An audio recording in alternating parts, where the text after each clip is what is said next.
जय हिंद जवानों। स्वागत है आप सबका अपने YouTube चैनल पर। आज के इस वीडियो हम सभी जानेंगे VRO nursing assistant practical test कैसे होता है, कौन-कौन से क्वेश्चंस आप सभी से पूछे जा सकते हैं और साथ ही साथ ये भी डाउट आउट करने वाले हैं आप सभी का जब एडमिट कार्ड इश्यू होगा तो आप सबको कितने दिन का टाइम मिलेगा प्रैक्टिकल टेस्ट के लिए। तो आप सभी चैनल पर नए हैं, चैनल सब्सक्राइब करें, साथ ही साथ बेल आइकन को प्रेस करें जिससे आने वाली वीडियो की नोटिफिकेशन अपडेट आप तक बहुत ही जल्द आसानी से पहुंच सके। साथ ही साथ आप सभी ने अभी तक वीडियो को लाइक नहीं किया, वीडियो को लाइक भी कर दें और अपने दोस्तों को भी शेयर कर दें। स्टार्ट करते हैं हम सभी वीडियो को। तो पहले मैं आप सभी को बताने वाला हूं जो आप सभी के सारे पॉइंट्स हैं, पॉइंट्स आप सभी के 4 गिवन हैं, यानी उन्हीं से रिलेटेड आप सभी से क्वेश्चंस पूछे जा सकते हैं।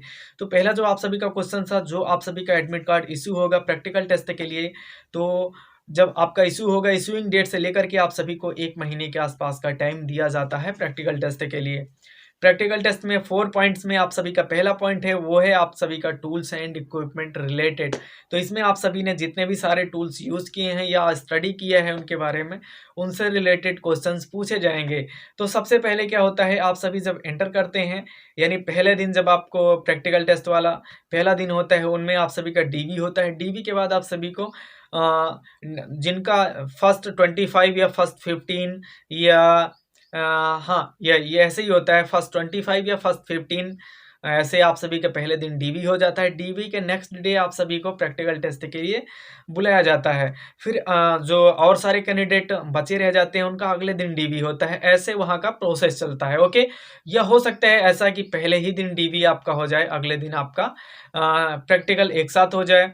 बट मैक्सिमम ऐसा देखा जाता है कि 25 कैंडिडेट का पहले दिन आपका डीवी हुआ है, अगले दिन आप सभी का क्या हो जाएगा, प्रैक्टिकल टेस्ट हो जाएगा। तो जब आप प्रैक्टिकल टेस्ट में जाते हैं, जैसे 25 कैंडिडेट हैं वहाँ पे, तो पहले 25 कैंडिडेट में 5 कैंडिडेट को बुलाया जाता है। वहाँ पे आप सभी का सिग्नेचर होता है। जैसे आप सभी ने फॉर्म फिलअप किया होगा तो वहाँ पे दिया होगा प्रैक्टिकल टेस्ट, आगे सिग्नेचर और थंब, ऐसा आपका जो है क्या होगा वो फिल करने के लिए दिया था, लेकिन आप सभी ने फिल नहीं किया। तो वहाँ पे आप सभी का सिग्नेचर होगा और थंब रखवा मतलब थंब लगवाया जाता है। लगवाने के बाद आप सभी को यहाँ पे एक टैग दिया जाता है। जैसे आप सभी का नेम होता है तो वहाँ पे आप टैग से आपकी पहचान होती है, आइडेंटिफाई होती है। यहाँ पे आपको एक विला टाइप में दिया जाता है, वहाँ पे दिया होता है B03 या BR02 ऐसा कुछ करके दिया होता है। वो आप सभी का एक आइडेंटिफिकेशन मार्क होता है। तो वहाँ पे आप 4 कैंडिडेट जाते हैं। जैसे IM में होगा आप सभी का प्रैक्टिकल टेस्ट, या और किसी रूम में बना दिया जाए आप सभी के प्रैक्टिकल टेस्ट के लिए। तो वहाँ पे एक कैंडिडेट को बुलाया जाएगा 4 में से। तो ऐसे आप सभी की टेबल रखी होती है, टेबल या बेंच ऐसे लगा दी जाएगी, उसी पे आप सभी के सारे टूल्स रख दिए जाएंगे। टूल्स रखे होंगे उनमें आप सभी से पहला जो क्वेश्चंस होगा यही होगा कि आपके जैसे टूल्स होंगे तो वो पूछेंगे, जैसे रखे हैं एक साथ 4-5 रखे हैं, एक ही जैसे टूल्स हैं, तो पूछेंगे आप सभी के ये कौन से टूल्स हैं, और फिर दूसरा ये कौन सा टूल्स है, वो कौन सा टूल्स है। फिर आपसे ये भी क्वेश्चन पूछा जा सकता है इस टूल का क्या यूज़ है, क्या इस टूल के स्थान पे ये वाले टूल का यूज़ किया जा सकता है। ओके, तो ये रहेंगे आप सभी के क्वेश्चंस। और टूल में अगर और भी थोड़ा सा टिपिकल क्वेश्चंस ये पूछा जा सकता है, तो ये पूछा जा सकता है कि इस टूल का यूज़ कहाँ पर किया जाता है।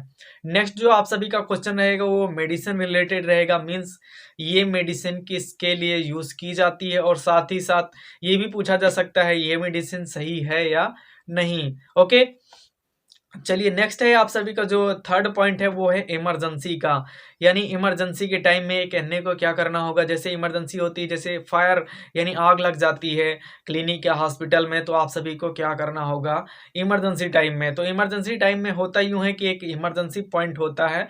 इमरजेंसी पॉइंट पे सभी जवानों को क्या होता है, असेंबल होना तो होता है।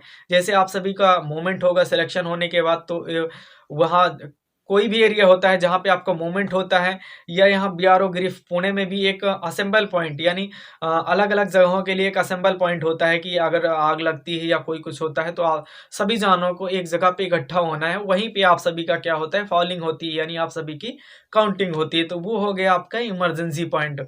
जो आपका फोर्थ है वो आप सभी का है मरीजों की जाँच कब की जाए, और साथ ही साथ मरीजों की जो जाँच है यानी चेकअप का टाइमिंग है वो कब का होना चाहिए और चेकअप के पहले मरीज को क्या नहीं खाना चाहिए, क्या खाना चाहिए, क्या प्रिकॉशन अपनाने चाहिए, इन सभी के बारे में आप सबको थोड़ा-सा जानकारी होनी चाहिए।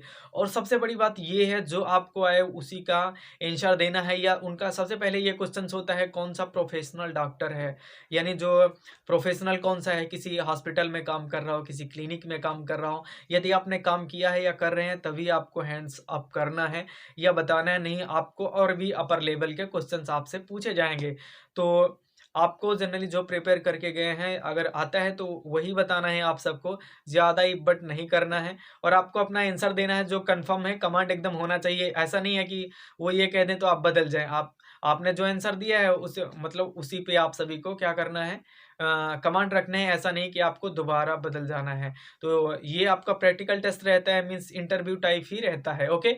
तो ऐसे सारे क्वेश्चन्स आप सबसे पूछे जा सकते हैं। यदि अभी भी कोई क्वेरी है तो आप सभी कमेंट बॉक्स में कमेंट कर सकते हैं। तो यहाँ तक आप सभी का प्रोसेस हुआ और प्रैक्टिकल का हुआ। प्रैक्टिकल जैसे आप सभी का आज प्रैक्टिकल हुआ तो इवनिंग तक यानी शाम तक आप सभी का प्रैक्टिकल का रिज़ल्ट आउट हो जाता है या नेक्स्ट डे आउट हो जाता है। वहाँ पे एकदम ये होता है कि आप सभी को एक जो ऑफिस है ना आईटीडब्ल्यू का, वहाँ पे ग्रिफ सेंटर में है, आप जाएँगे तो आपको पता चलेगा।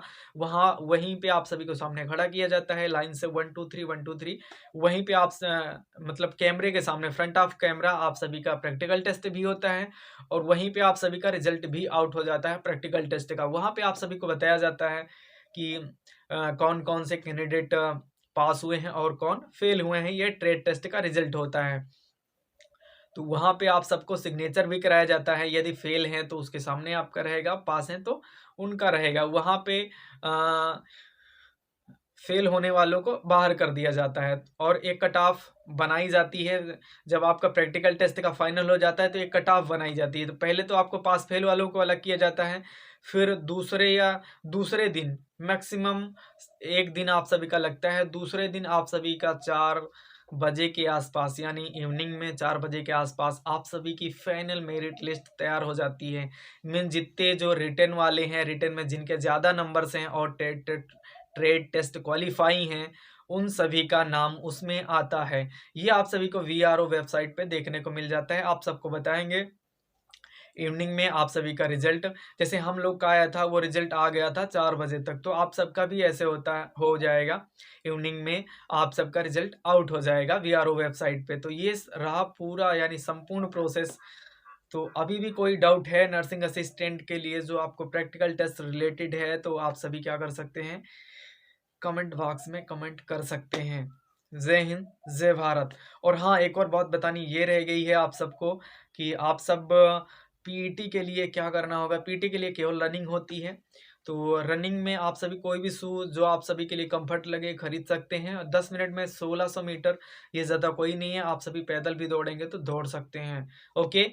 तो कोई दिक्कत नहीं है, आप सभी प्रैक्टिकल टेस्ट के लिए ऐसे थोड़ा-सा प्रिपरेशन करते रहें।